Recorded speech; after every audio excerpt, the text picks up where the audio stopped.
first question, of course, is how did you get that in here? I hid it in my pants. No, you know, I had to do something the other day, and I asked Gary for a fish, and so he made me up a little fish with a little bite taken out of it. Yeah, really. And then I'm gonna just put this in my living room. You are? Yes, it's gonna go to my house. How will So I can- like that decor? Well, you know, you've seen our living room. It's pretty much a mess. You know, it's like, She'll never see it. no. Now, what did you think when you were first offered this project, and it's called Piranha 3DD? I mean, what were some of the thoughts that went through your mind? Well, I went to Piranha 3D. Oh, so I went to Piranha 3D, you know, and I liked it a lot. I took Diane to see it. You know, I said, Diane, you probably want to come see this, you know, but I didn't have any idea that this was going to happen. So, you know, I got a phone call, Gulager, Piranha, you want to do it? And It's a Weinstein impression. yeah, and it's like, and he said we're thinking Piranha 3DD. So basically, I'm like, okay, I'll do. Good, I like it. And then you know, I'm a fan of the title. You know, not everybody is. You know, because everybody goes Piranha 3DD. I don't understand. But then usually someone's friend goes, no, it's double D, and then they're like bra size. And it goes through this whole evolution of you know, because you're always like, don't name a movie that no one can pronounce.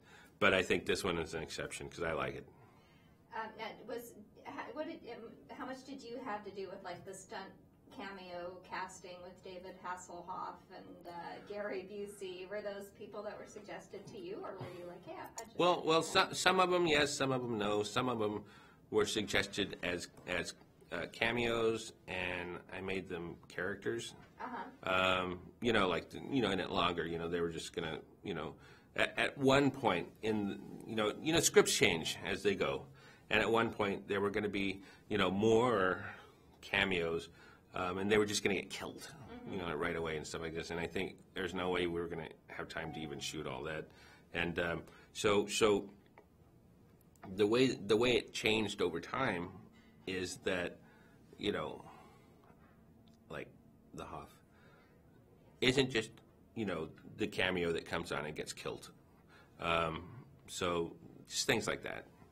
Now, is it in your contract? Now, Gary, on the other hand, yes. Gary, on the other hand, got fired from The Apprentice the week before we shot. No. And we're like, hey, Gary. So you stuck him with your dad in Yeah. that scene. That was nice. They must have both been in a great mood. And they're out in the middle of this freezing cold lake. Yeah. And believe me, that wasn't that much fun for them. But if you look at when Gary turns around and sort of reveals himself, we put ominous music. One question now, I do want to know, I had asked Danielle about this and she didn't know, but the scene in the bathtub, was this a bit of an homage to the Nightmare on Elm Street? Yes. Yes, definitely. No doubt about it, because we all love it. Bob loves it. You know, it's just like the only difference is, for that, and it's been in many movies, you know, that same sort of gag, no bubble bath.